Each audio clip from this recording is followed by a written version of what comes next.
I got one of these generic brake light switches.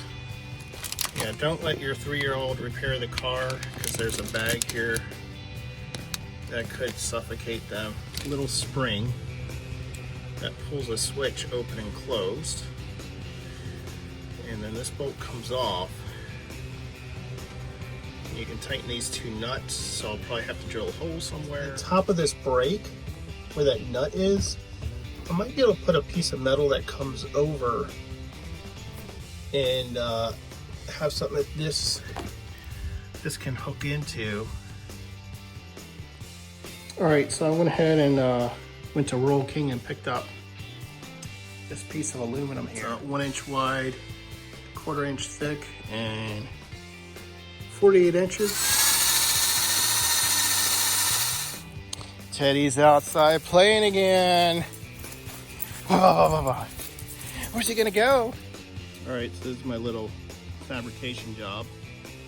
I've got the brake light switch at the end here and a hole to put it against the top of the lever.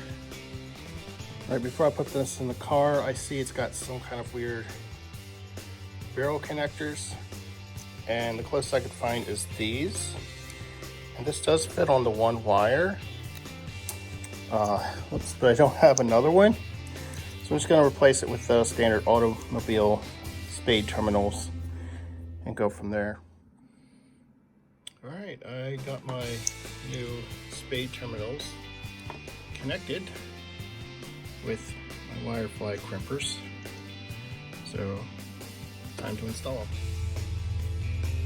It's not exactly rocket science. I did get the bolt on top of the aluminum.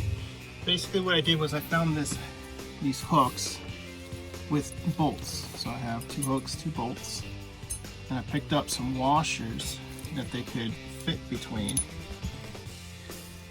Okay, so this is the top half.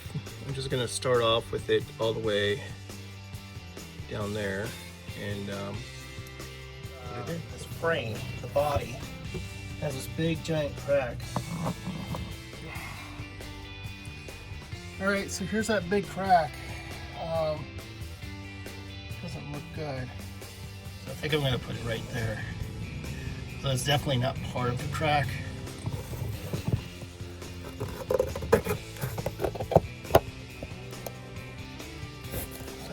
Oh, it has to be.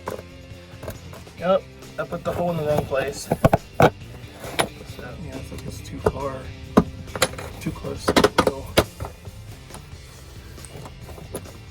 Alright, I keep putting holes in the wrong place. Drilled a few holes. I made a mistake, and I made it again. And then I started adjusting fine to be in that one little area, so that's the final hole there. That's the bottom of the brake switch of that eye screw that it hooks onto. The spring is too tight and there's too much movement between when the brakes are pressed all the way to when I just start pressing the brakes. Alright, so here's all my springs. It's gonna be fun. Maybe I should do this one first.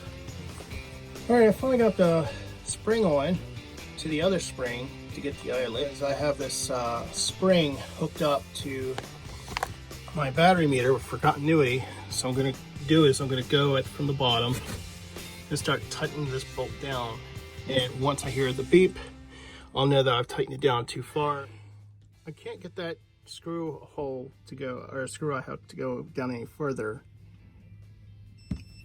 And there is some travel before the switch is activated. All right, I've had a lot of trouble getting this short in length, but when I actually sit in here, it feels like as soon as I put the brakes on, it's gonna do something. Drive it and see if I can feel the brakes at the same time that the continuity meter goes off. And if so, I'm done and I can just wire it directly to the brake lights.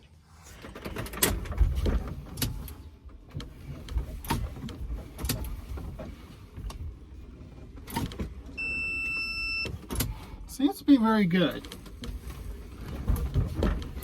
with the timing. The fact that's picking up on when I'm lightly pressing between, yeah, right when I apply the brakes, I hear it.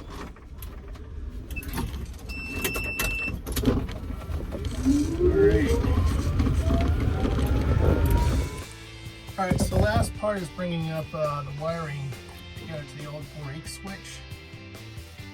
It looks like those are screw terminals.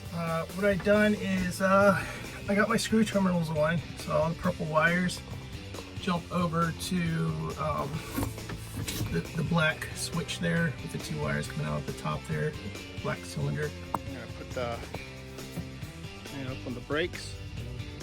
There, when I put more pressure when it comes. All right, so that was the big thing. This car is now street legal again.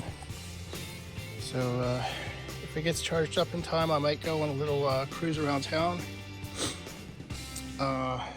Take Teddy around for a spin.